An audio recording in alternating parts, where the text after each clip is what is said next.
Yo, yo, yo, what's good? How y'all doing? How y'all doing? This is the Hooligans podcast. I'm your host, Cameron Lancourt, aka Tri C. And boy, do we got a show for you today on some Veggie Tales type stuff. Know what I'm saying?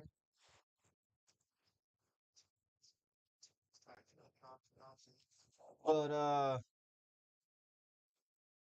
shout outs to the live chat. If there's anybody in the live chat, I believe I'm gonna be able to address that today.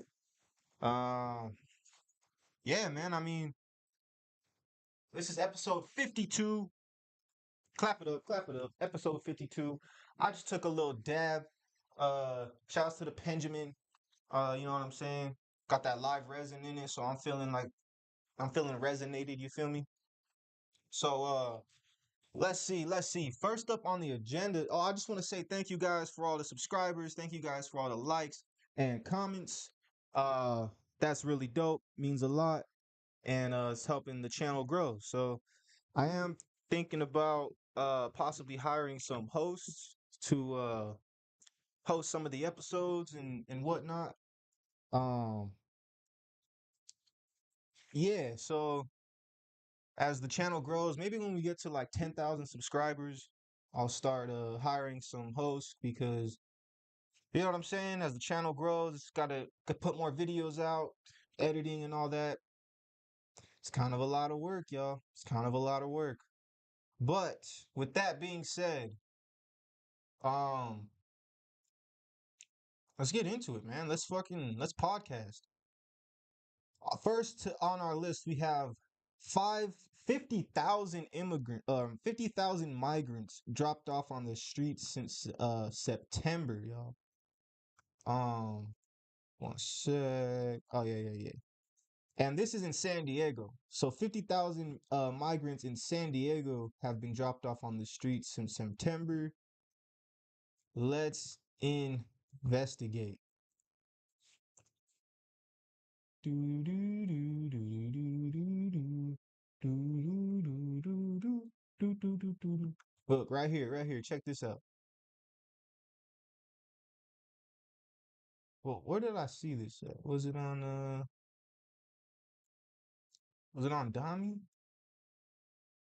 Dami's account? 50,000. My bad, y'all. My bad. Huh? Where did I see this at? Um, let's see. Street people. Um, how y'all doing? How y'all doing? Threes in the chat. Threes in the chat. Uh, where did I see this shenanigans at? Let's see. Now. Oh, I know. Dago TV. Shout outs to Dago TV. They actually be holding it down out there. There we go. Here we go. Our first story of today. We got 50,000 migrants dropped off on San Diego streets since September, y'all. Border Patrol keeps dropping off migrants on the streets. The numbers are going up to 600 to 1,200 a day. Shelters are full, and the federal government hasn't done much to help the situation locally. Let's see. Honey Vibe says everyone complaining about taxes and saying they should get sent back is crazy and heartless. People are caught up in their own world that they forget these people are human beings just looking for a better opportunity and life. That's true. That's true. Here we got Amy for San Diego. She says it's not the Border Patrol, it's the Biden administration. Who's Amy from San Diego? Over here, all certified and whatnot.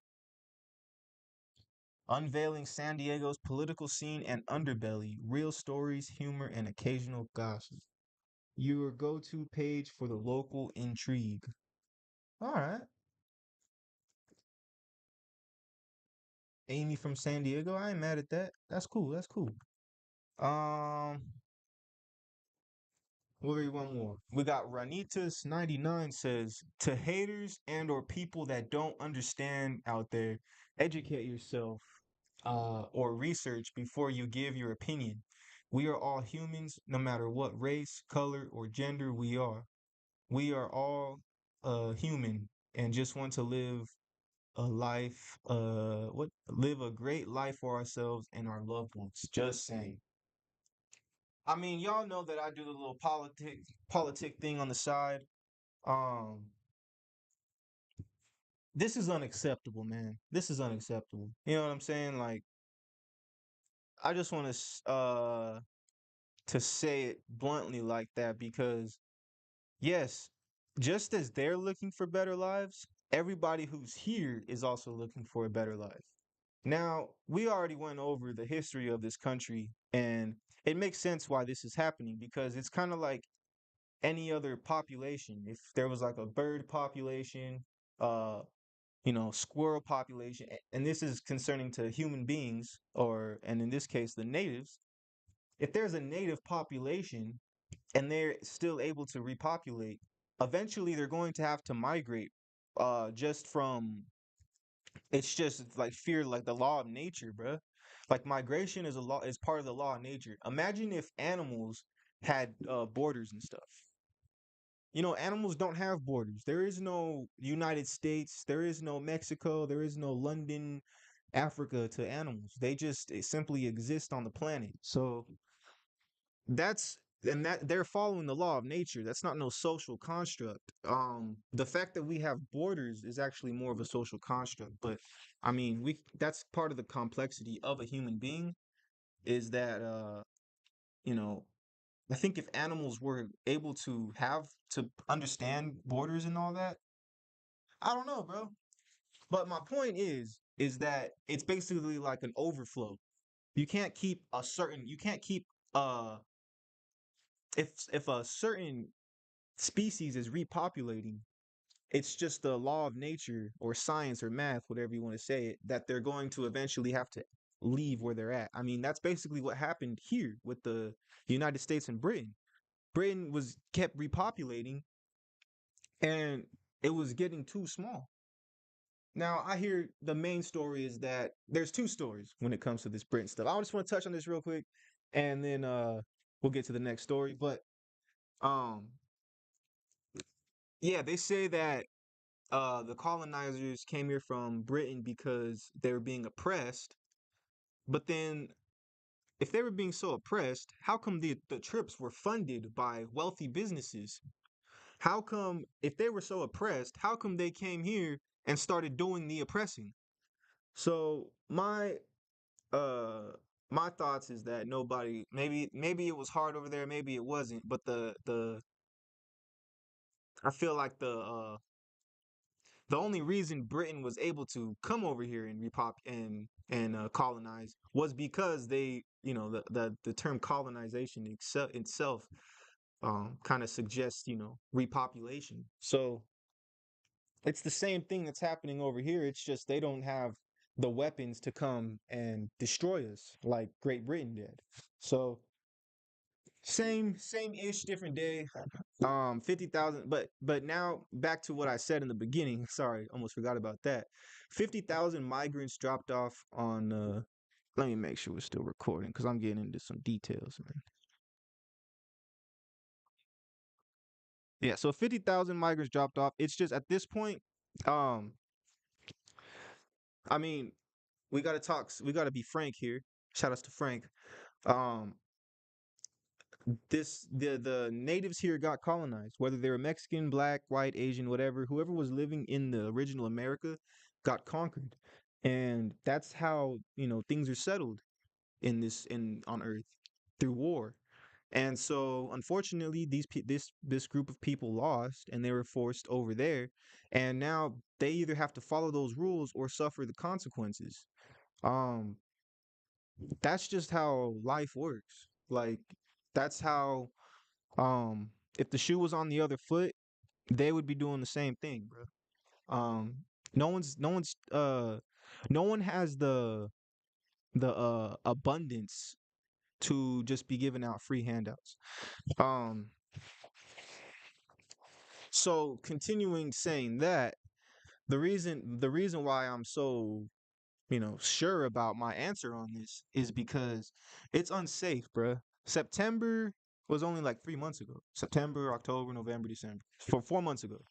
So that means around 12,000 people a month who are total strangers to this life and economy and city or this country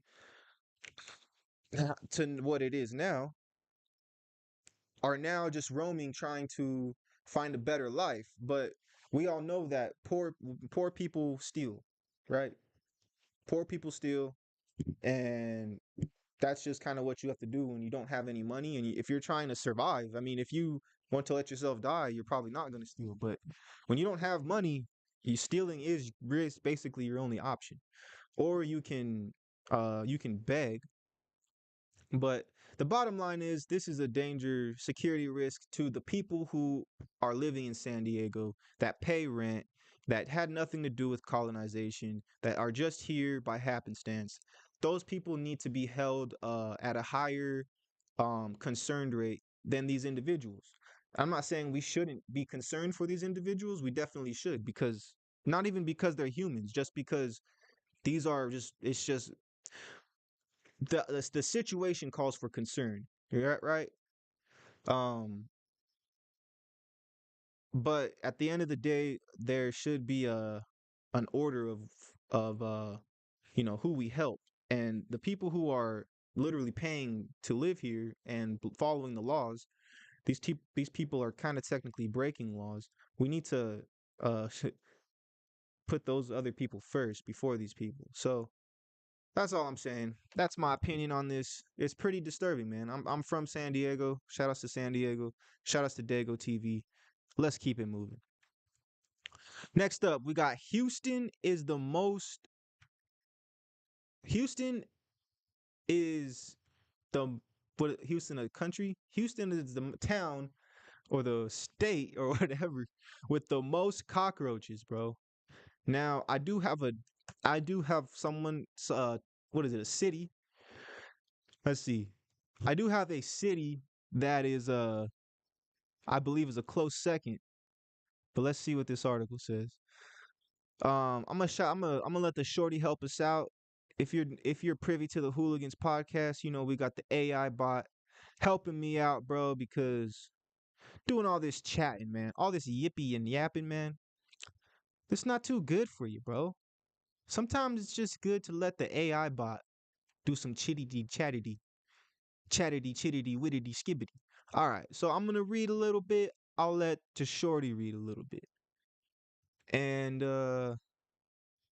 let's go. We got Houston crawls to the top of the most roach infested cities in the US. Houston crawls to the top, blah, blah, blah. The Bayou City earned the number one spot after the data showed that 37% of homes in the city showed signs over the past 12 months of cockroaches being present. Oh, bro, no. The South Texas city of Houston has scurried its way to the top of a new list that ranks the most roach infested cities in America. The rankings compiled and released by home services site what's it called? Pestnome is the 25 roachiest cities in America were pulled together with data from the U.S. Census and the Bureau of Labor Statistics and information on climate conditions across the country, according to the USA. Take it away, Shorty.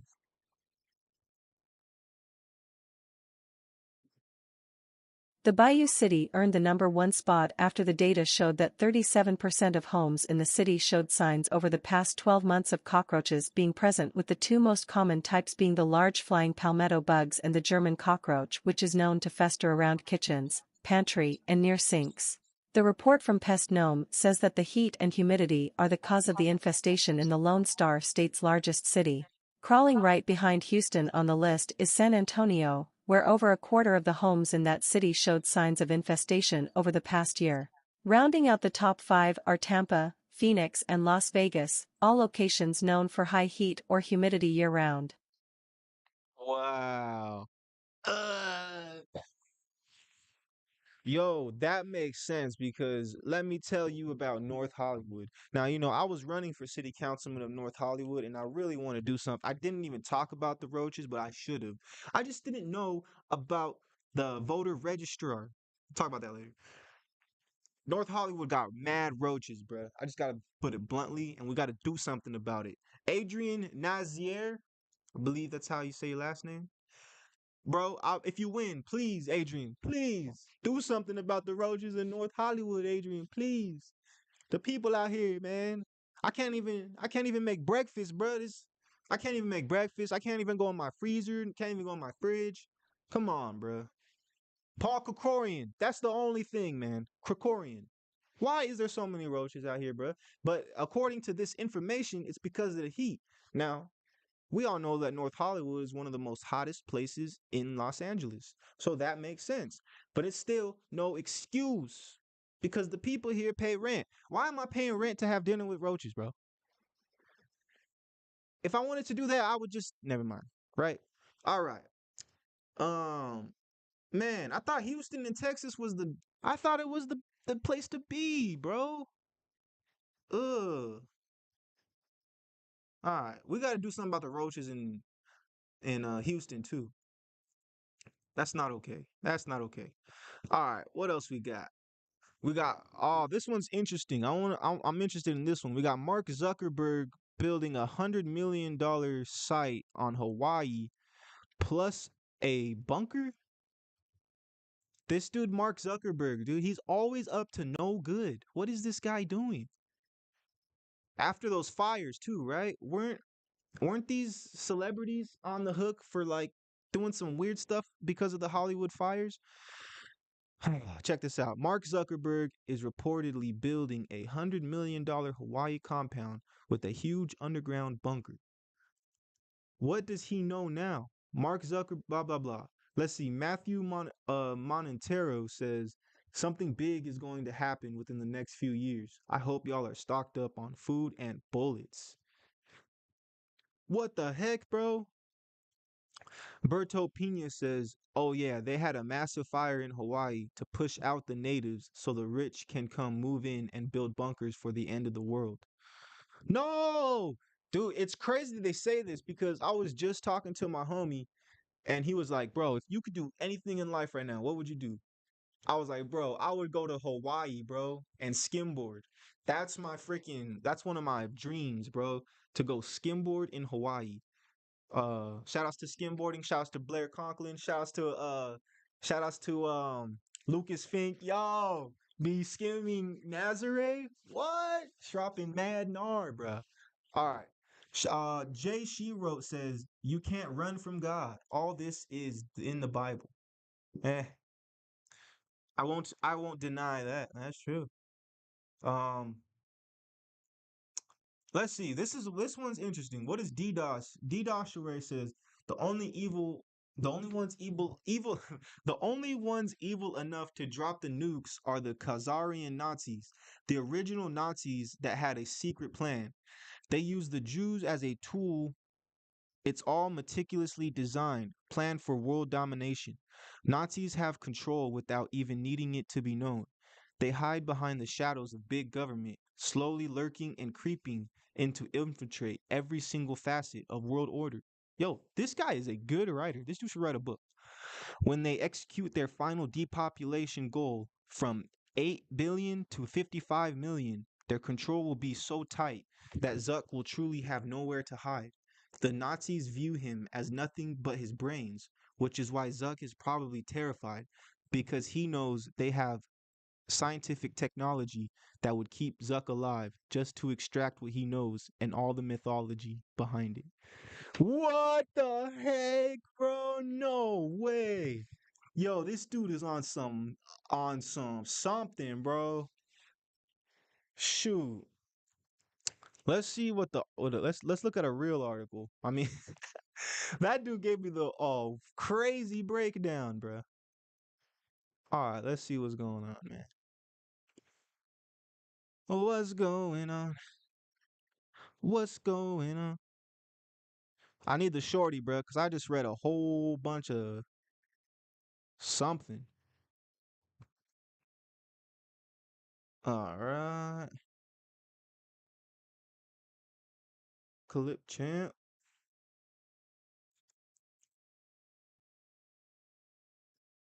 Um, all right, let's hear it. The Meta CEO is reportedly building a massive compound in Kauai, Hawaii, that will include features like a 5,000 square foot underground bunker and an escape hatch, and be self-sufficient with its own energy, food, and water supply, according to a Wired article out Thursday, citing sources and planning documents obtained through public records requests. What the heck? So that thing has its own energy? Ah,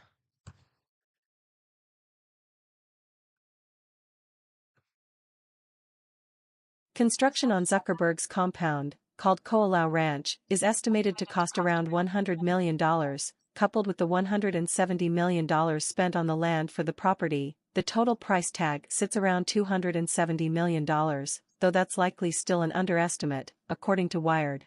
The compound will have at least 30 bedrooms and 30 bathrooms and a network of nearly a dozen tree houses connected by rope bridges so guests can move between them while staying among the treetops, Wired reports.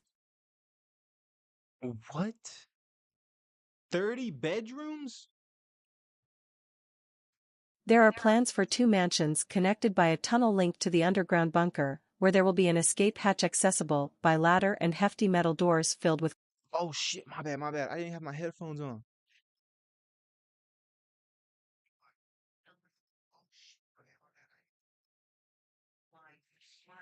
That will include features like a 5,000 square foot underground bunker and an escape hatch.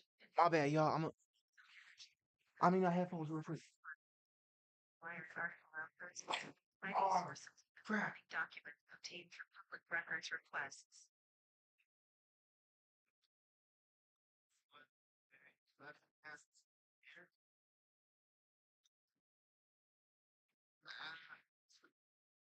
Shoot, everything just hit the fan right now, bro. Am I still? Am I? Koalau Ranch. All right, all right. Shoot, my bad, y'all. My bad. Uh,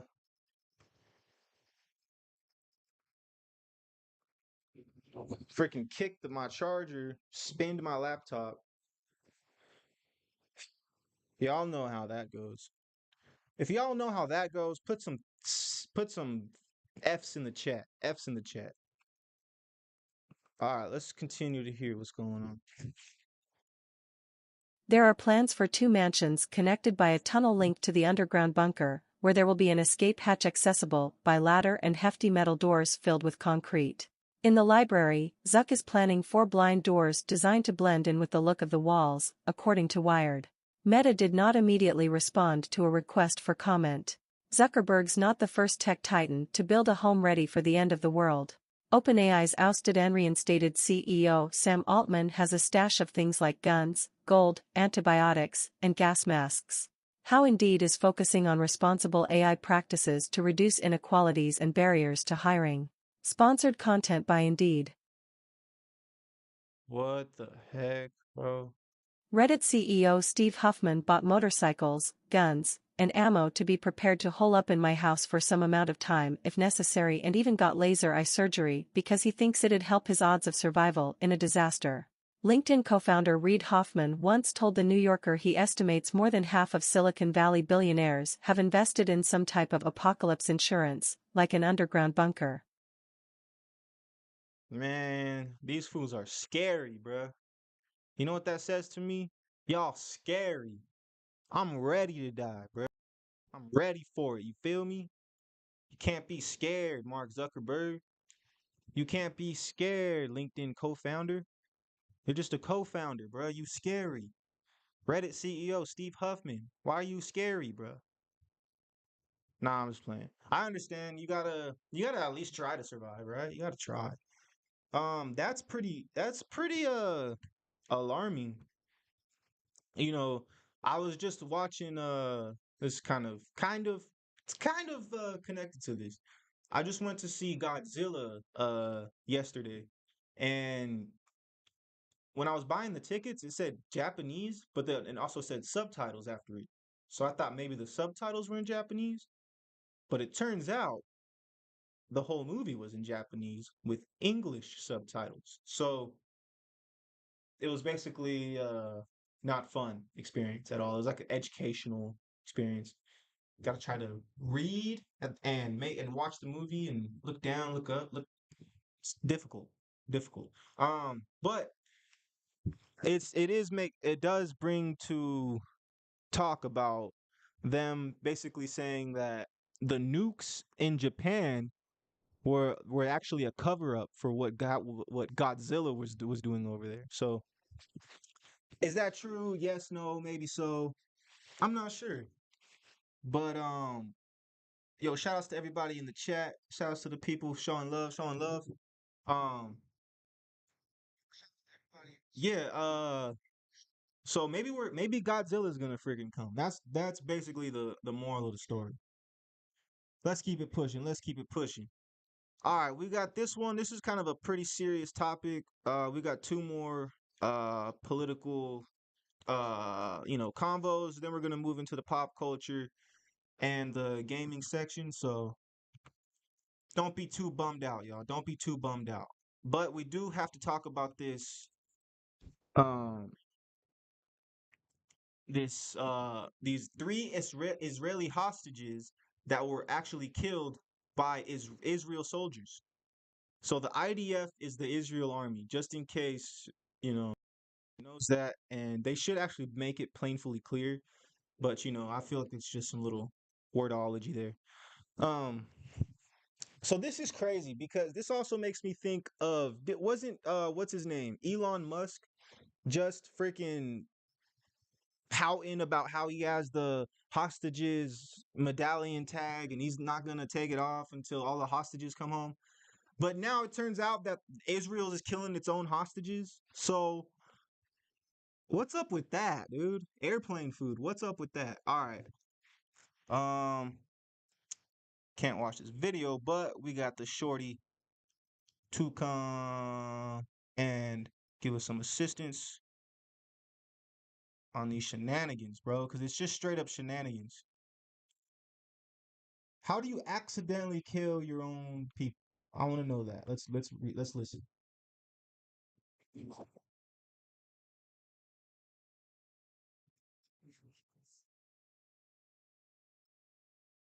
Sorry, it's kind of a lot. It's got to load. It's got to load.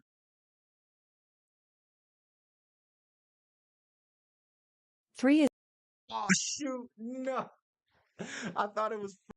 I'm sorry.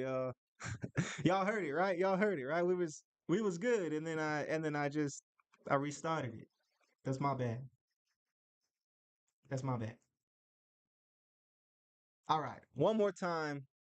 Let's try to get some more info about this Israeli killing its own hostages situation.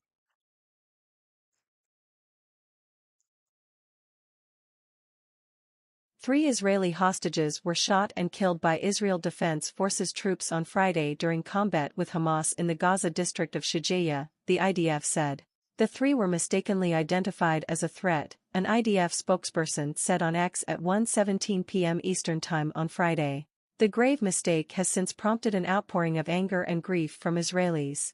Here is a timeline of the events that unfolded, starting with when the three hostages were taken. Kidnapped by Hamas. The three killed on Friday were later identified as Alon Shamriz, Yotam Hayam and Samer Talalka. They were all taken by Hamas on October 7 at the start of the war, along with more than 200 other hostages. Shamriz was abducted by Hamas on October 7 from Gaza City, the IDF said. According to the Hostages and Missing Persons Families Forum, Shamriz's family lost contact with him at 10:02 a.m. on October 7 after he called his older brother, Yonatan, who told him that the family loves and supports him. Chaim was kidnapped from kibbutz Kfar Aza by Hamas on October 7. He spoke to his family on the day the war began and told them his house had burned down, according to a statement from the Hostages and Missing Persons Families Forum. He talked to his parents until 10:44 a.m. when he opened his window and was kidnapped by Hamas. Talalka was kidnapped from kibbutz Nir am by Hamas on October 7. The eldest of 10 children, Talalka lived in the town of Hura and worked with his father and brothers at a chicken hatchery near the kibbutz, according to a statement from the Hostages and Missing Persons Families Forum. He was at the chicken hatchery with his father on October 7 and told his sister on the phone that he had been injured by Hamas gunfire. Then the call disconnected, the statement said. Fled or abandoned. It is still unclear how the 3 hostages ended up in Shijaya. IDF spokesperson Daniel Hagari said at a press conference Friday that the 3 either fled or were abandoned by terrorists who held them captive, and during the last few days, or this day, they reached the point they reached. Intelligence that we hold every day. There is a situation assessment regarding both airstrikes and ground action. At the end of the day we estimate that they either managed to escape or were abandoned, and unfortunately the tragic results of the event ended in their deaths, Hagari added, Man. waving white cloth. The 3 hostages emerged near an IDF position during intense combat taking place between IDF soldiers and Hamas in Shijaya, an IDF official said Saturday. They were all without shirts, and they have a stick with a white cloth on it, the official said. A threatened IDF soldier opened fire at the group, immediately killing 2 of the hostages and injuring a 3rd hostage who ran back into the building, the official said. A cry for help in Hebrew prompted a commander to issue a ceasefire, but the 3rd hostage died after another round of gunfire, the official said. It is not clear if the 3rd person died from the 2nd round of gunfire or if he succumbed to injuries from the first one. The official noted that there was a building in the vicinity with the markings of SOS on it and said we're still looking to see if there's a connection between that building and the hostages. This was against our rules of engagement, the official said. I repeat, it was against our rules of engagement. Hagari in his press conference neglected to answer questions about whether IDF soldiers tried to identify the 3 hostages before firing, and whether the hostages raised their arms and shouted in Hebrew before being fired upon. Suspicions emerge over ID of hostages. Hagari said IDF troops became suspicious about the identities of the 3 men who were killed. The 3 bodies were transferred to Israeli territory for examination, at which point it was confirmed they were 3 Israeli hostages, Hagari said. Hagari said the bodies were identified after they were then taken to the Hatzvi Center at the Shura camp for additional examination. The IDF and Israeli police then notified the families of the deceased. IDF began investigating the incident immediately. The IDF began looking into the incident immediately, Hagari said. The IDF emphasizes that this is an active combat zone in which ongoing fighting over the last few days has occurred, Hagari said. Immediate lessons from the event have been learned, which have been passed on to all IDF troops in the field. 2 of the killed hostages identified. The IDF first identified Chaim and Talalka as 2 of the 3 killed on Friday. Chaim, who was 28 when he was killed, had long ginger hair and beautiful blue eyes that you could get lost in, according to a statement from the Hostages and Missing Persons Families Forum, adding that he was a gifted musician who played drums for 20 years. He was supposed to perform at a metal music festival Dang. in Tel Aviv on October 7. Talalka, 25 when he was killed, was an avid motorcyclist who loved to ride around the countryside and spend time with friends, according to a statement from the Hostages and Missing Persons Families Forum. In the immediate aftermath, the 3rd hostage's family asked that his name not be broadcast. Yotam Chaim and Samar Talalka. AP. Dang, bro. This dude right here was a drummer, yo. Shout outs to you, bro. Rock on, man. Rock on. So you got killed by your own niggas, man. It be your own niggas. That's kind of sad, bro. Not kind of, that's very sad. Um they said that during the press conference they refused to answer questions about whether or not they were putting their hands up shouting in Hebrew before they were killed. And I get it. You don't really want to answer, it's nobody's business, but it's just like,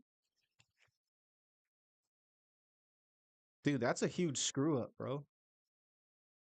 right? Just a, oh, that's a, oh, whoops, you know? That's wild, man. But anyways, we're gonna keep it pushing here on the Hooligans podcast. Got to be ready to die though, at any moment, anytime, all day, every day. Um, so we got this new way to scam people.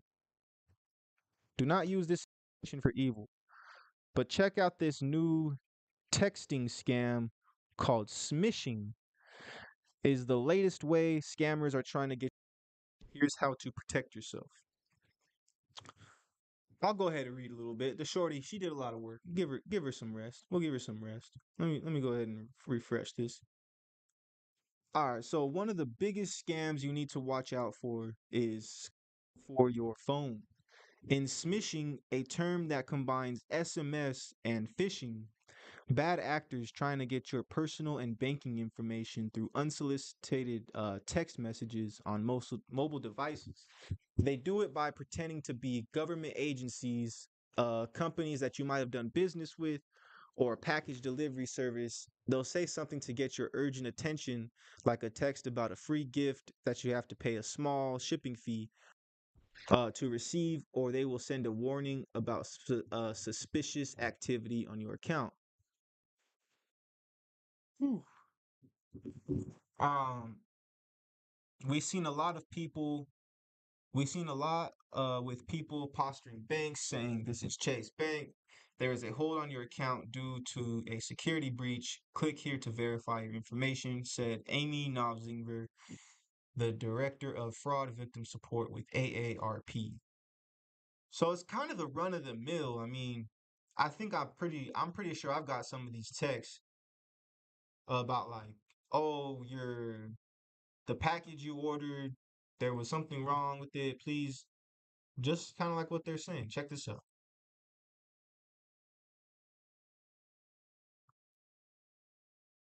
The Federal Trade Commission reports that Americans lost $330 million from smishing scams in 2022, with a median loss of $1,000. These kind of texting scams have an easier time at fooling us because our phones train us to pay attention to them. We have our devices with us, 24/7. And when we hear that little ding, we automatically look at it. Whereas we don't do that as Whoops. My bad, my bad. Let me continue. Uh,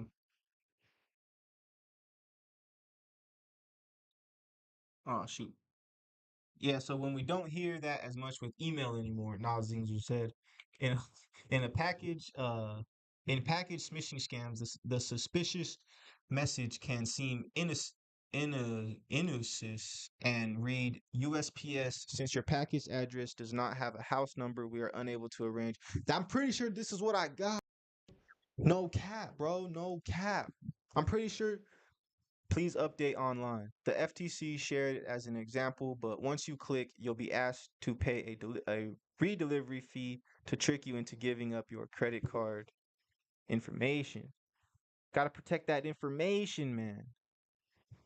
That information, fam.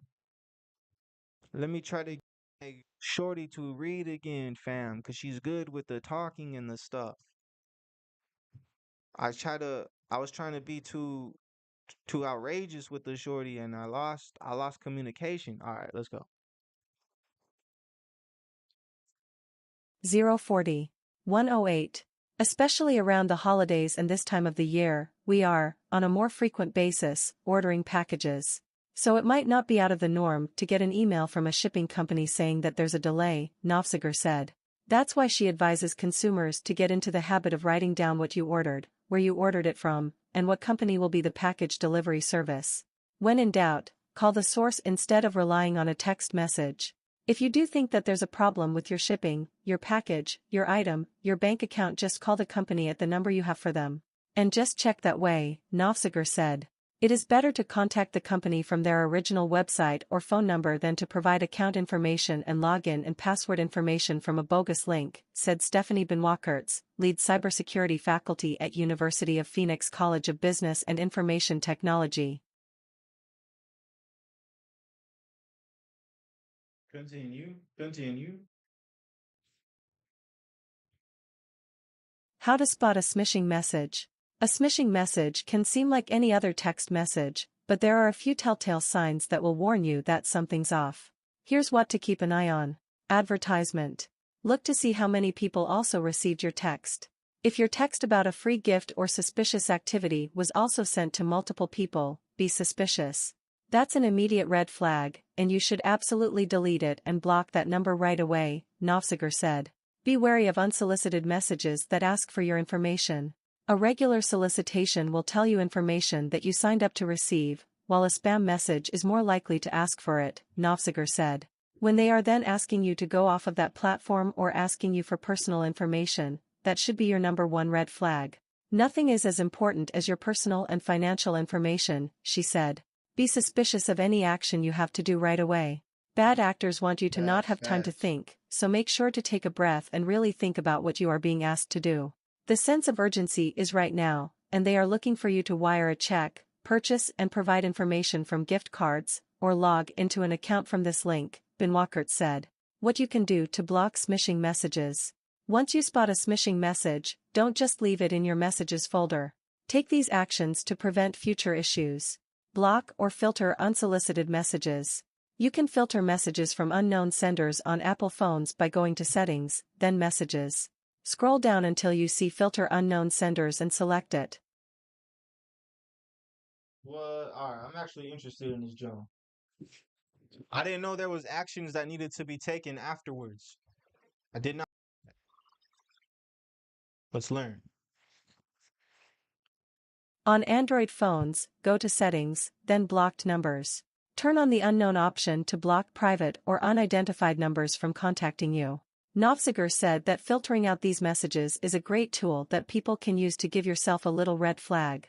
Well, this person is not my contacts list, because it didn't come in my regular folder. So let me take a moment, calm down, pay attention to what this message is asking.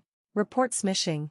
USPS advises attaching a screenshot of the text message showing the phone number of the sender and the date sent, and sending that to spam@usps.gov. For unsolicited messages on iPhones that are not in your contacts, tap the Report Junk option that will appear, then tap Delete and Report Junk. On Android phones, click the person you want to block, then click More Options, from there select Block and Report Spam. In general, you can forward the suspicious message to 7726 spam. That way, your wireless provider can learn to block similar spam messages for you. You can also report it to the FTC at reportfraud.ftc.gov. What if I've already been smished? All right, all right. Y'all heard it right there, man. I mean, be on the lookout for sketchy text messages. And, make sure to go and like block the number and all that too. Um, yeah, that's pretty crazy, man. But y'all already know how it is. Let's keep it moving. We got that was it. That was it for the politics section. Uh, we made it through, you know, kind of depressing, kind of informational. Let's keep it pushing. We got Nicki Minaj expected to sell 190,000 uh copies of her album. Let's see what's going on with that. Let's see what's going on with that. All right. Is there a Dom's Live news section? Let's see. Let's see. We're gonna get into that Nicki Minaj Kai Cenat. Just want to see these projections, man. I just want to see these projections. All right, let's see what's good. Let's see what's good. Um, cancel, cancel, cancel, cancel, cancel. Man, y'all hating on me, man. Y'all hating on me. All right, let's see. Let's see what's good. Got Nicki Minaj, Pink Friday 2, first week sales predictions are in. Nicki Minaj's Pink Friday 2 has been projected to be one of the best-selling albums of her career, according to Hits Daily Double. The brand new album by the Starships rapper is projected to have First week sales between 170,000 and 190K album equivalent units. That was the headline. Let's see. The outlet is also calling the project the biggest female rap debut of 2023. These predictions of major sales line up with Nicki's biggest big claims about what Pink Friday 2 would do when it finally hit the streets when she did late last month. Nicki says, "Dear Barb's, it just dawned on me. I'm about to release one of the greatest albums of all time. Love always, Harajuku Barbie." She wrote on Twitter at the time. Naturally, her fans were beyond thrilled. Yes, Queen, we are ready, one fan wrote in response. December 8th is not coming fast enough for me. Uh, Someone else also wrote, the anticipation is crazy. The anticipation is destroying me. Another bar passionately wrote, this album will go down in history as one of the best rap albums to ever take over the 2020s era. We are coming to break records upon records with this one, Queen. That's interesting. That's cool, man. It's interesting to hear like there's still some freaking spark like for Nicki and or from Nicki, I like to say. Um because 2020 it's like music's kind of weird. It's kind of like a weird in this 2020s era. Let's hear what the shorty has to say. Let's hear what the shorty has to say. Uh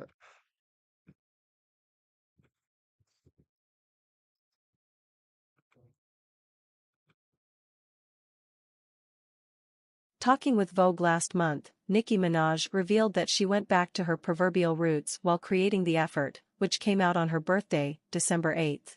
When I look back at a lot of my music, I'm like, oh, my god, where was the me in it, she said to the venerated fashion outlet. So for this album, I went back to the old game plan. She continued, the idea that saying something like that, referring to the lyric, I'm fighting for the girls who never thought they could win, from I'm the best on Pink Friday, could give hope to people. That optimistic outlook is something I think I got away from. A tour is expected to follow the album's release, and Minaj recently told fans to expect a completely different experience this time around and that it will be greater than every other tour combined. all right, all right. Well, you know what? That's what's up. That's what's up, man. Yeah, shout outs to Nicki, man. She's been in the game for a while. I think my first time really knowing who Nicki Minaj was on the Bedrock record by Young Money. Um, yeah, that song was lit. That song was lit, man. So I mean, who else is selling? Who else is selling 170, 190,000, bro?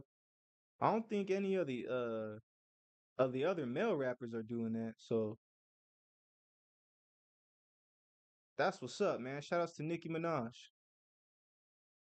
All right, let's keep it pushing. We got the Nicki Minaj and Kai Cenat stream happened. That was crazy, man. That was crazy.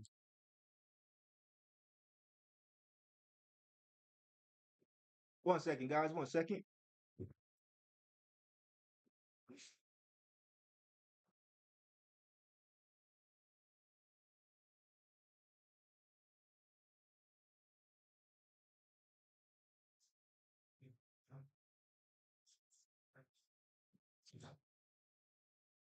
All right. So we got this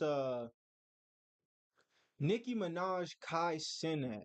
Uh I know it's on Dom's page. Wait, what? Kai Cenat's friend sniffs the chair Nicki Minaj was sitting on? Nah, bruh. Nah, bruh. You down too bad, bruh. You down too bad, bro. Nicki Minaj breaks Kai Cenat's viewership record with 355,000 people watching, bro. That's crazy. Dang. Let's see. Marquise says, "Who the freak actually sits and watches this stuff?" Uh, Lana Melda says, "Only the queen of rap can do that." Hobasara says only people who watch this are 13-year-olds to that's crazy, man. That's crazy. Um it's Ronnie says uh at 3 a.m. this would have been a whole lot more if it wasn't that late. That is true. So this was 355,000 people at freaking 3 a.m., bro. So I mean that's pretty lit, man. I can't hate on that. Let's see if there's any TikTok videos about it. See if we can go see some TikTok. Uh, my bad, y'all. My bad.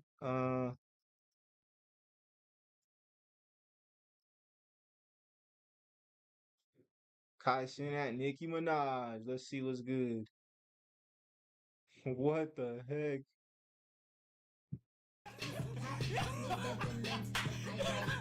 What the frick? It's a little much right there. If I was the girl and I came here and you ain't say after 5 minutes, hey girl, can I get you something to drink? You was drinking a little bit, oh God. Are you slow? Huh? You haven't offered me anything to drink. Oh, yeah, we have liquor, we have orange juice. You're yelling, young man. Young man, Yeah? you're yelling. Pour some alcohol in a plastic cup that's clean. If I was the girl and I came here and you ain't say after 5 minutes, hey girl, can I get you something to drink? You was drinking a little bit, oh God. Are you slow? Oh shoot.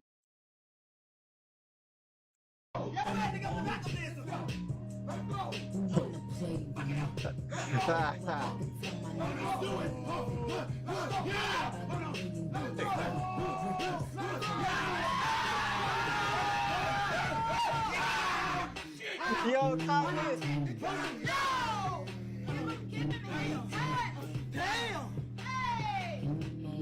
No, we gotta play that one more time, bro. We gotta play that one more time. He's probably a back of there.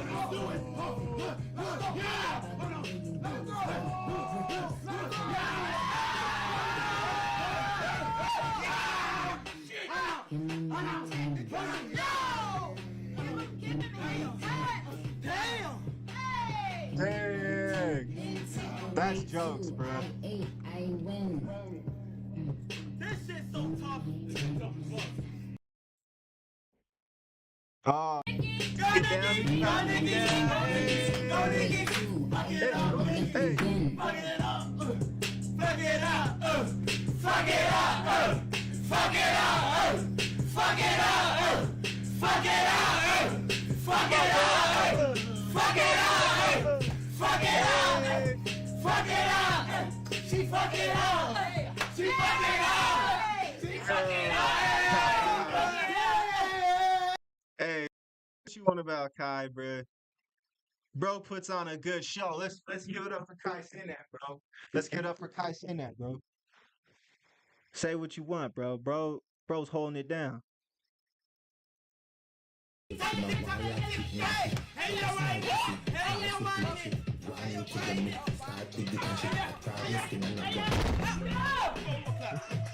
My fault. It just got. Excuse me? I know. It just took over. I'm sorry. And take the glass off of the thing if you're gonna be banging and give Kaya her. You didn't even hear her me cap. card. Okay, my fault. Thank you. You got a girlfriend or a mom you want one? I have an extra one for you. Let Nicki see it. Play it there for her to see. Kai, what the hell was that? Nah, cause I be wildin'. I used to be in the backyard parties going crazy, Jamaican music, everybody And flying. you used to be saying every man to one blood. That's funny, bro. That was damn, bro. Oh man. That's funny, bro. That's funny. Let's see if there's any articles on it. Nicki Minaj, Cenat. All right. Nicki Minaj leaves Kai Cenat's mom and sister star. The Twitch streamer's twin sister Kaya also penned a sweet message, a sweet message at her queen, and it was wholesome to see these folks bond. What's this about? What's this about? This is an hour ago, so this is a very recent article. We got some new news. Some new news. Yo, tens in the chat for Nicki Minaj. Tens in the chat for Nicki Minaj.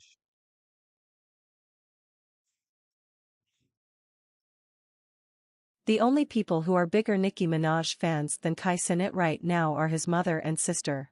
Moreover, they met her for the first time during his stream with the rapper, and he surprised them with her presence to wholesome results.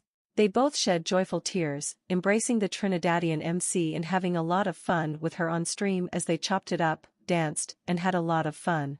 The Twitch giant's twin, Kaya, is a massive barb, and following Nicki's birthday wishes to both of them, she was even more grateful. Kaya penned a sweet message for her fave on Instagram. Shoot, yo, shout outs to the people in the chat. Yo, I had this up, man, but I freaking took it down because I forgot why I had it up, but it was for YouTube comments. My freaking bad. Shout outs to Chris. Shout outs to Overtaker. Thank you guys for commenting, bro. For real, man. I am going to do better on that. You feel me? I appreciate everybody who uh messes with the stream, man, for real. So, with that being said, we're gonna keep it pushing. Uh, we got about 30 minutes left on the Hooligans podcast. A little over 30 minutes. We got this Doja Cat tells white fans not to say the N-word, which Doja's an interesting conversation. Doja conversation. Let's see what's going on with this. Is there any TikTok on it?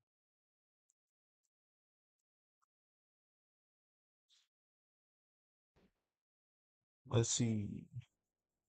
All right, here we go. Here we go.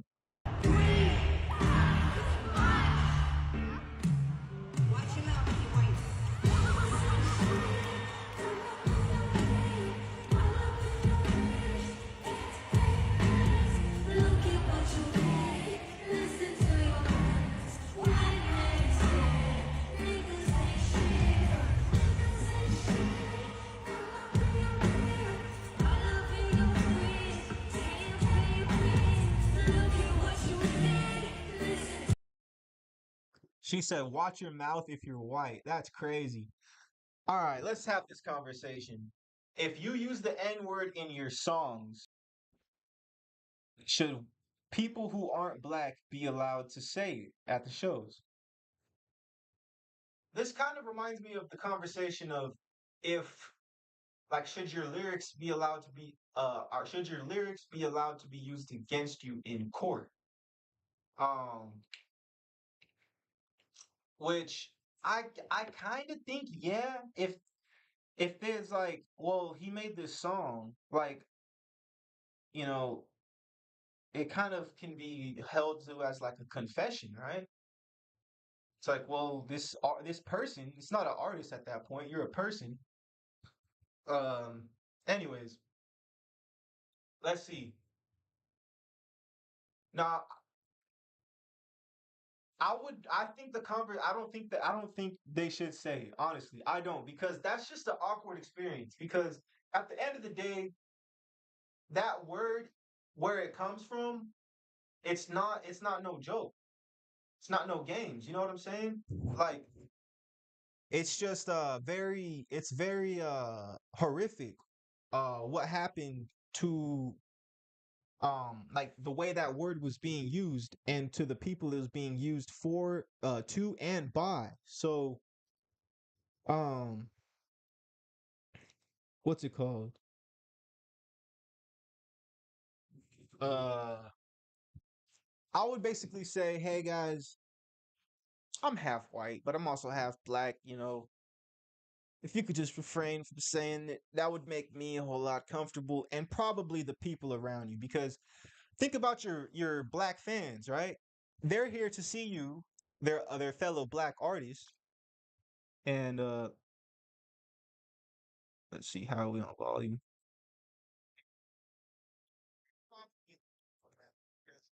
Think about your black fans. Right. All right.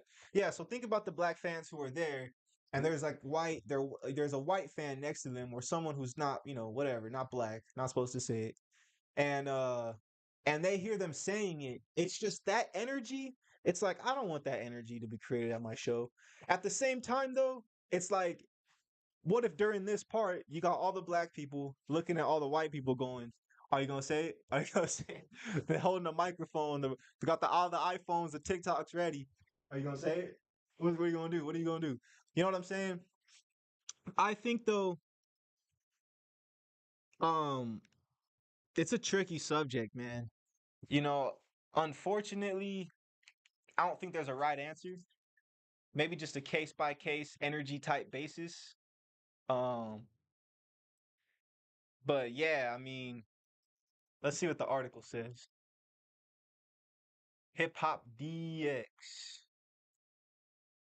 Doja Cat warns the white fans against singing the N-word during performance of Watch Your Mouth.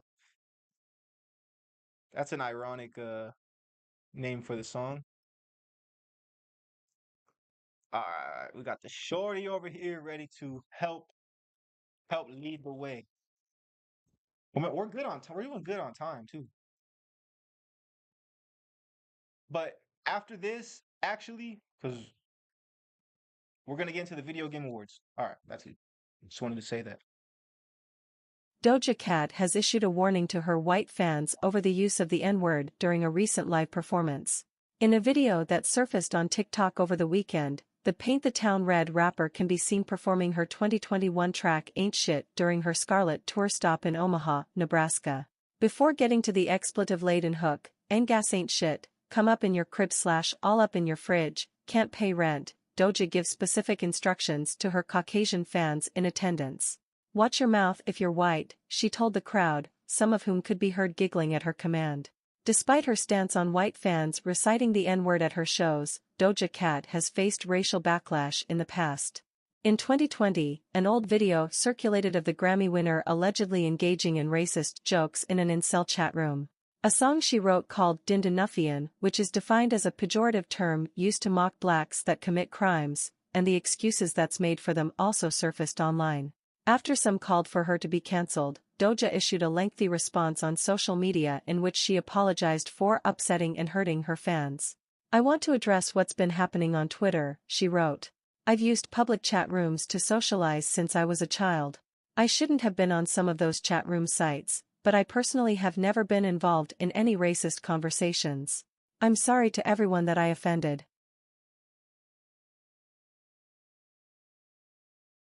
Kind of sounded "I'm a black woman. Half of my family is black from South Africa and I'm very proud of where I come from." She continued, "As for the old song that's resurfaced, it was in no way tied to anything outside of my own personal experience. It was written in response to people who often used that term to hurt me. I made an attempt to flip its meaning, but recognized that it was a bad decision to use in my music. I understand my influence and impact and I'm taking this all very seriously. I love you all and I'm sorry for upsetting or hurting any of you. That's not my character, and I'm determined to show that to everybody moving forward. Thank you." The controversy was even referenced by Nas on his King's Disease track Ultra Black, where he rapped, "We go in ultra black, unapologetically black / the opposite of Doja Cat, Michael Blackson Black." Dang, Nas said something about it. All right, well, I mean, I don't really take Doja Cat's too serious. It's like she's living life, man. Let her live. Let her live. Let's see.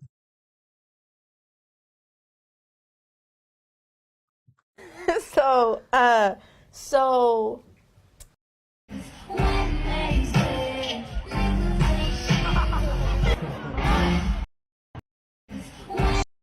so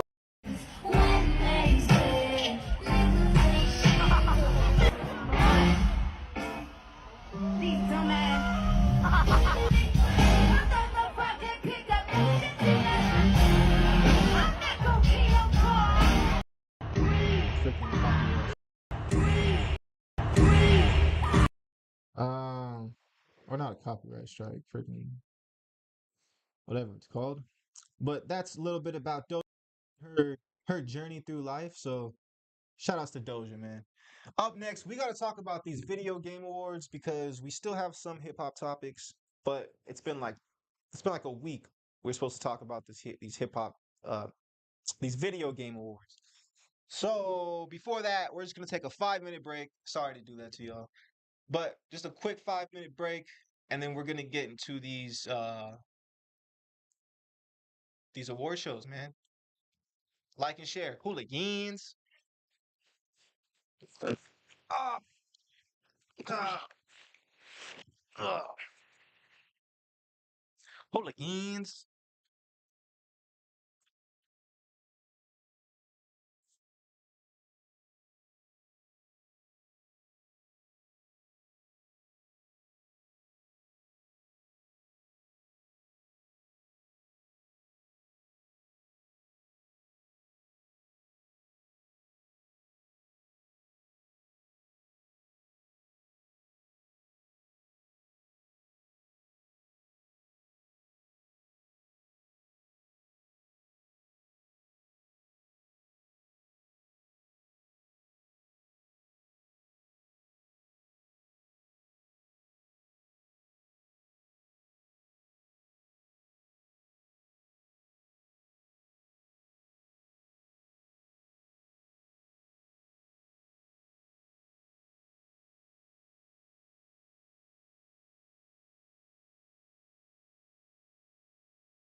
All right, y'all. Hopefully we still live, man. Hopefully we still on and cracking. All right. Shout outs to you if you still been streaming along. But if not, we got the videos up on the channel as well where you can watch just the small individual topics, you know what I'm saying? By the way, please go my next episode will not be here on YouTube. It will actually be on our Patreon. So please go and subscribe to our Patreon. I think it's just Patreon/the Hooligans Podcast or something like that. But the link to it is on our YouTube home screen. So just go click it right there. It's $5 a month. You get an extra pod. We're gonna start putting the podcast on there, so only two on here, and then the extra podcast a week on Patreon. And yeah, man. I mean, I'm trying to turn this into a little business. I'm gonna be pretty frank with y'all. I'm not gonna keep it not gonna be fronting with it. Trying to turn this into a business. But if you guys find value in it, please go subscribe. Um, and I'm gonna have little. Oh yeah, also everybody who's I forgot this is a really cool perk, really cool perk. Um, Percocet, Molly perk. No, everybody who subscribes gets free perk. No, I'm just playing. Everybody who subscribes to the Patreon gets 50% off all of the Hooligans merchandise. Yes, if you did not know, this was a clothing company before a podcast. This is one of the jackets right here.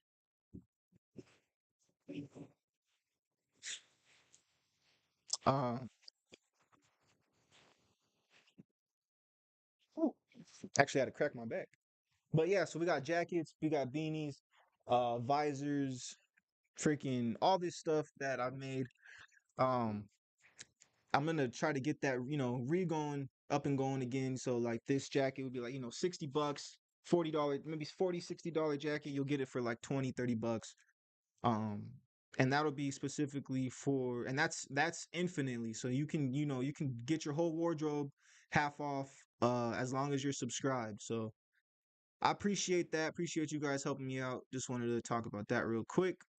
And yeah, let's get to these video game awards, man. Uh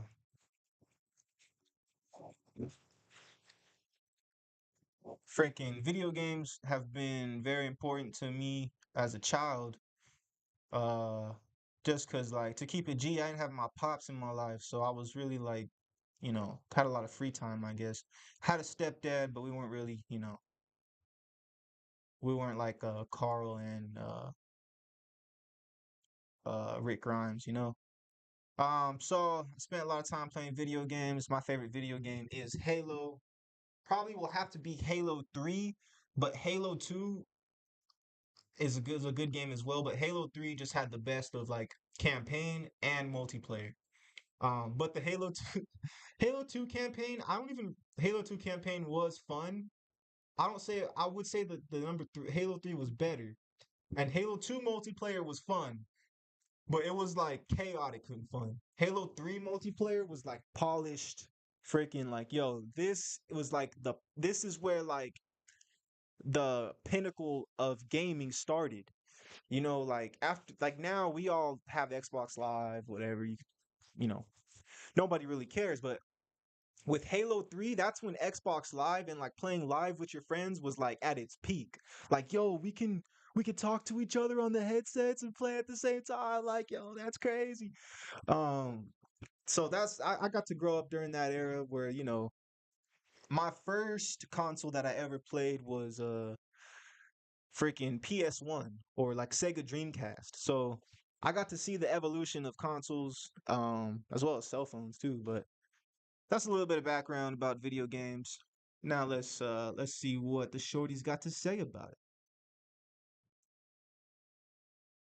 The Game Awards 2023 has ended, but not before it treated us to a celebration of the past and future of the world of gaming. While the Game Awards was filled with big reveals and news about upcoming games, it also obviously honored the incredible games and developers from the past year. This article will gather all the big winners of the night, including the coveted Game of the Year award which, in the behemoth that was 2023, is even more special. While this year was filled with games that all could have won Game of the Year in other years, only one could walk away with the award, and this time it was Baldur's Gate 3.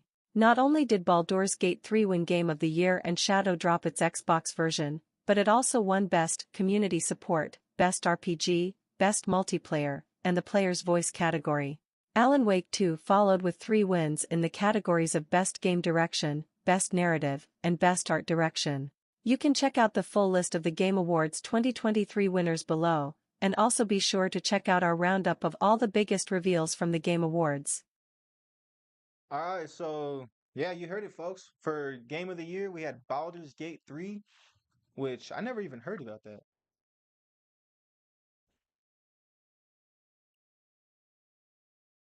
The other nominations were Alan Wake 2, Spider-Man 2, Resident Evil 4, Super Mario Bros. Wonder, and The Legend of Zelda: Tears of the Kingdom. Let's see what Baldur's Gate's got to say.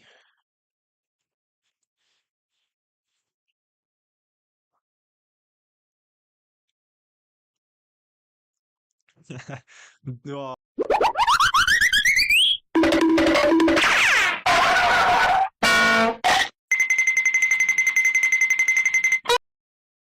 are you serious? It was one of those type of games? You got the wrong room in Baldur's Gate 3. Should mind myself. Hey, you know what? This is kind of like Flight, but better. Huh? Whoa, whoa. What's wrong, guys?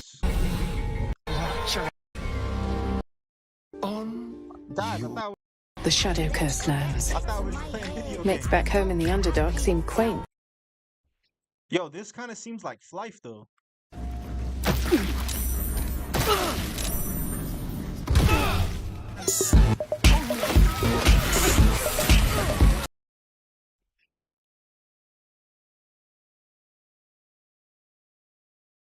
Let's see, review.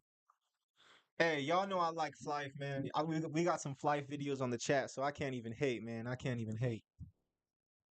Do not play Baldur's Gate 3 without watching this video. First off, it's turn-based. Take it or leave it. Now, if you take it, understand that I really like turn-based. I love D&D and I hate cutscenes. I'm one of the people who rarely follow a story within the game. With that being said, Baldur's Gate 3 is one of my favorite games of all time and the greatest RPG ever. Yeah. The story is actually followable, and your choices matter, so naturally you're more invested. Your choices really matter. I've had multiple playthroughs of the game where enemies became allies and allies became enemies. Speaking of NPCs, every character is full of personality that's shown through really well done voice acting, including the animals. Like every animal. So having someone that can speak to animals is actually useful. Or not, you can just sneak around. Or talk your way through everything, or kill your way through everything. The choice is really there. That freedom extends into combat, but the fights are not easy. You have to learn your way through the many systems of the game, and not just combat, but the game in general. And that will simply be too overwhelming for many people. Even if you do master the systems of the combat, you will die. Luckily, you can bring them back fairly easy. Maybe too easy, to be honest. And with all that this game has to offer, and me... That's pretty lit, actually. I've been playing Baldur's Gate 3 for 12 hours straight. I completely understand this guy now. I don't want to eat. I don't want to sleep. I want to shit in a bucket so I don't have to get up to go to the bathroom. Alright. Hey. So Baldur's Gate 3 won Game of the Year, and it finally came out for Xbox, so I can finally play it. But I was looking at the reviews, and I was like, wait a minute, there's some 1-star reviews? I have to read these. It has me rolling. 1 star, waste of time. This game is addictive and has no respect for your time. In the amount of time you beat this game, you can actually go out and do something meaningful, learn a new hobby, spend some time with family, heck, even physically transform your body, and drop your cholesterol to a healthy number. Which by the look of most of you... Dang. I would love to hate on that, bro, but that probably seems like it's right up my freaking alley, bro. Shout outs to Baldur's Gate 3. Best game direction, we had Alan Wake 2 was the winner for that. Nominees were Baldur's Gate, Spider-Man, Mario Bros, Zelda. Let's see some freaking Alan Wake content. Alan Wake 2, 3.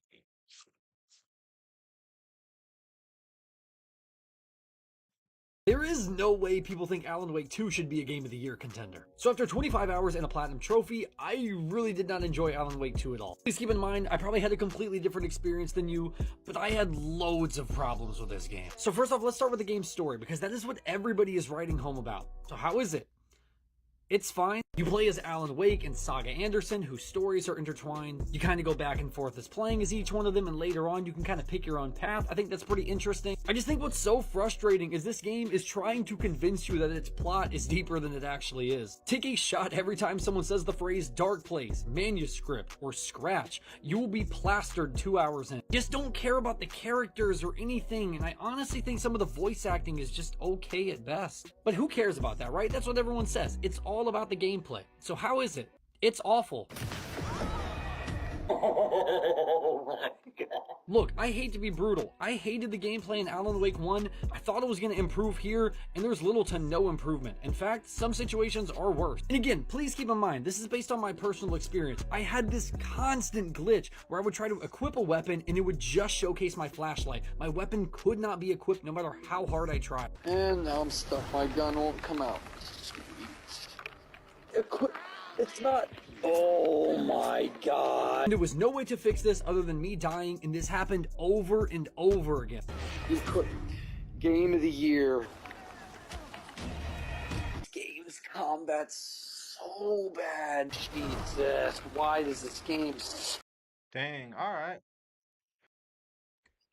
I remember Alan Wake from when I was like young. I've been playing Alan Wake 2 for 7 or 8 hours, and I can honestly say not every game is meant for everybody. I'd like to start off with, I did not like Control. I wasn't the biggest fan of Quantum Break, and I can honestly say Alan Wake was a miss. So on to Alan Wake 2, it met my expectations for the most part. My bad. The game was being hyped up to the moon, and when I started playing it, it led off with a very scary, dark sequence, and then after that, they kind of just tailed it off, and it became a mystery investigation type game, and for the most part, it was okay. The game most definitely sacrificed gameplay to tell a story. I think it would have been a much better theatrical experience than it was a gaming experience. The game is led by Alan Wake and Agent Saga. If you've played prior games, you pretty much know who Alan Wake is. If you have not, you have no idea who he is. Alan Wake 2 does a very poor job of telling you about its characters. Every now and then it'll kind of give you snippets on the backstory, but for the most part, it's just relying on you to know about them. But Alan Wake 2's story is very good, and it is indeed the highlight of this game. It's so good that it almost makes up for the poor gameplay and the poor combat. It's so good that, like I said, I would enjoy the experience if it were just a movie and not necessarily a video game. Speaking of combat, it is very simple. You shine a light, shoot. You shine a light, shoot. It's so simple that the first real difficulty spike is the first boss, and he's such a difficulty spike that it caught me off guard because he's not hard because of mechanics. He's hard because I couldn't see anything. Alan Wake 2 is a great narrative experience. All right. Well, let's see what's good with the. So they had best game direction. So, all right, best narrative, Alan Wake 2. Some nominees for that were Baldur's Gate, Cyberpunk, Final Fantasy 16, and Spider-Man 2. Best art direction, Alan Wake 2. Some nominees for that were Hi-Fi Rush, Lies of P, Super Mario Bros. Wonder, and the Legend of Zelda: Tears of the Kingdom. Best music score, Final Fantasy 16 won that one. Let's go. Some nominees were Alan Wake, Baldur's Gate, Hi-Fi Rush, and Zelda. Let's see some Final Fantasy 16 Nizus. 16. Final Fantasy 16 at its peak.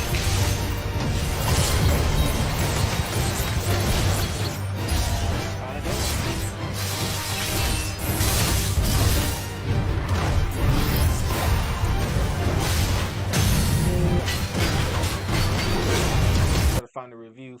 Listening on audio. By the way, I do have the show now on Spotify. I got the last few episodes on it, so please feel free to go and listen to the audio version. There is no way people think Alan Wake 2. Crap. Final Fantasy 16 review. Let's see. As massive fans of the Final Fantasy series, we Jeez, need a to talk 10-minute about Final review? Fantasy 16, Brother. because it's setting out to do something quite different, not just from its combat system, but also I'm to not the gonna way play that the the whole thing. classic I'm not gonna play the summons whole within the game are used for crazy icon battles. There's a fair bit to talk about, from the story to the combat, to the music, to the graphics, and more. So we have a bit to go over here. But a quick disclaimer, this is our impressions. Both myself and 269 have now completely finished the story. While playing, we had a heavy focus on completing the main story. This meant we skipped a majority of the side quests. That's like 30 seconds. Final Fantasy 16 is a butt game. What's that? Okay. Yeah. Final Fantasy 16 is a game that makes you say butt a lot.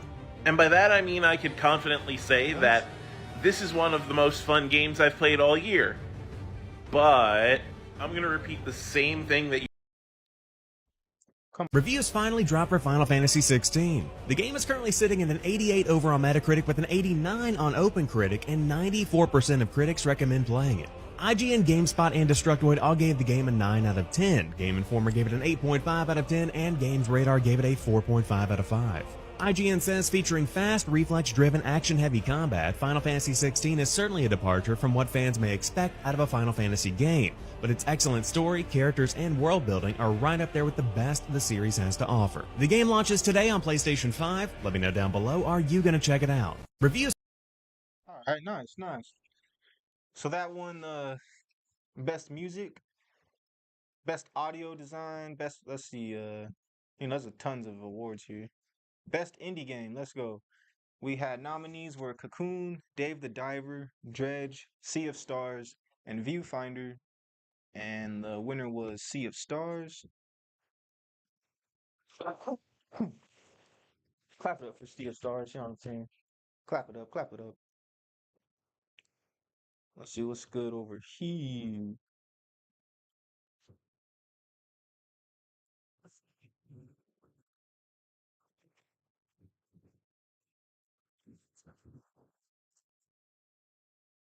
Sea of Stars released last week, and I have been playing it non-stop. Two childhood best friends discover that they have magic powers, and so they must train in order to become solstice warriors. Using the powers of the sun and moon, they embark on an epic adventure in order to fight off Fleshmancer. The whole time you're playing this game, you just feel like an explorer on an adventure. You can go fishing and swimming at the local watering hole, and after foraging through the maps, you can make delicious meals that help you power up. And if there's one thing I love about a game, it's one that incorporates good use of humor. And this game just provides so many quirky funnies. Sea of Stars really does strike a perfect balance between solving puzzles, fighting enemies, and exploring around the various islands. I will say when I started playing, I really did struggle to defeat a lot of the bosses, but once I realized that there is a pattern in a lot of the fight, then I did a lot better. Sea of Stars has quickly become a favorite for me, and I hope that you'll check it out. It's now available on the Switch, PlayStation. That's dope, man. How do y'all feel about indie games? I like them, man. I don't really have time to just play like a random game, you know?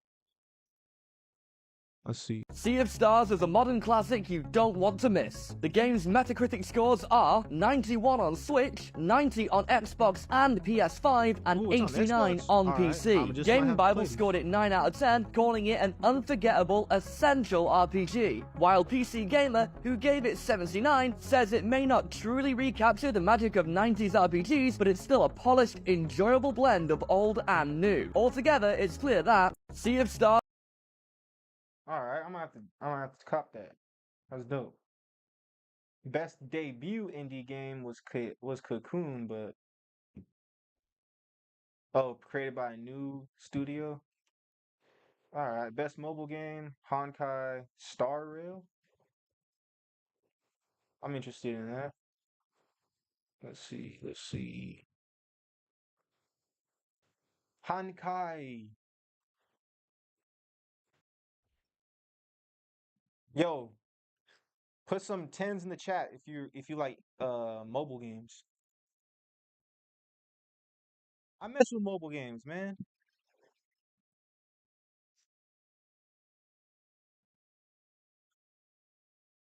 Dun, dun, dun, dun. Honkai Star Rail is fine. The game feels good to play for a turn-based game. I do like how you can use the ultimates whenever you want to, the bursts essentially. One of my problems though with the game is that all the debuffs are the same. It's all just DOT damage. Oh shoot, one sec, y'all, one sec. Just want to make sure we're still kicking.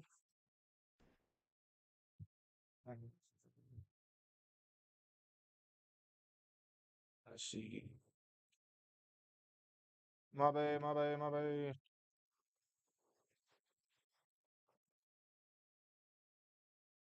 Do do do do do do do do do do do do.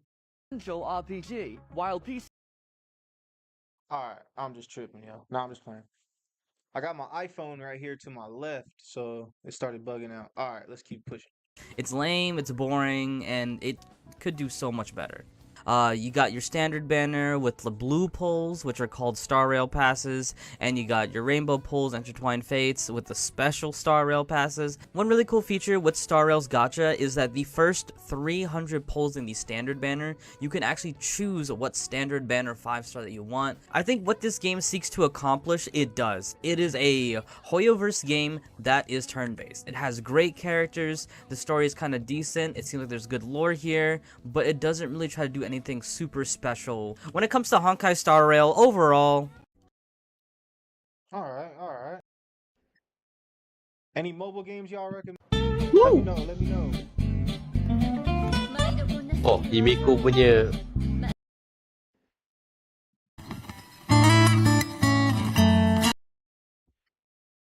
Simulated Universe World 8. Tanakani Land of Dreams. 2-piece set effect. Increases wearer's energy regen rate by 5%. Increases damage for all other allies with the same damage type as the wearer by 10% damage bonus to your main carry. Wearing like a matching element character is like pretty damn good. Firmament Front Ryan Gluma. 2-piece effect. Increases wearer's attack by 12%. When the speed is equal to 135 or 160, the wearer deals... Alright. So it's a pretty cool turn-based game, kind of like a Final Fantasy. Oh, best VR AR game. The nominees for that were Gran Turismo 7, Humanity, Horizon, Call of the Mountain, Resident Evil Village, and Synapse. Resident Evil Village won that one. That's probably a crazy game on VR, bruh. Let's peep that. Alright, we got like freaking... We're basically done with the show. But let's freaking see this Resident Evil VR. What's that about? Alright, it's time for a 1-minute review. Let's get it. Today's review, we're going to be talking about Resident Evil Village. The game itself is a continuation from Resident Evil 7. Do you need to play 7 in order to play Village? No. So, that's good. The controls, unfortunately, just feel like a generic first-person shooter. The game favors action over horror, although there are... Yo, I want the VR review, man. So the other day I told you I would review the PSVR 2, and here it is. First off, getting everything set up was really easy and felt super futuristic, but nothing out of the norm if you set up a safe place in Oculus before. The games look beautiful. Visually, I was blown away with how impressive everything looked.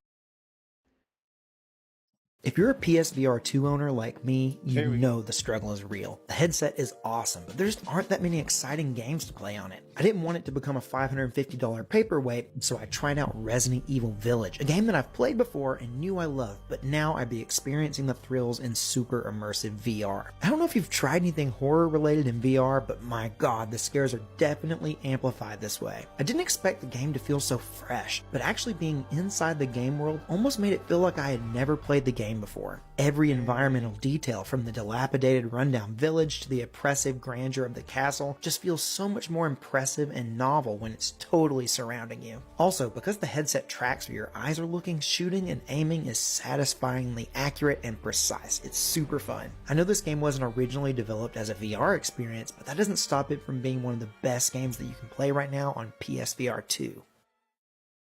Alright. That's tight. All right, if you've been on Twitch at all in the last few days, I'm sure you've seen Resident Evil 8. I'm here for a quick review before I go and review on our YouTube channel. Should you play Resident Evil 8? Estas son las VR2 de PlayStation.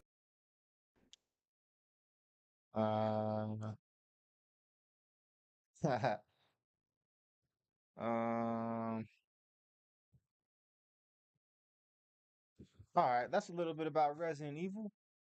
Let's see.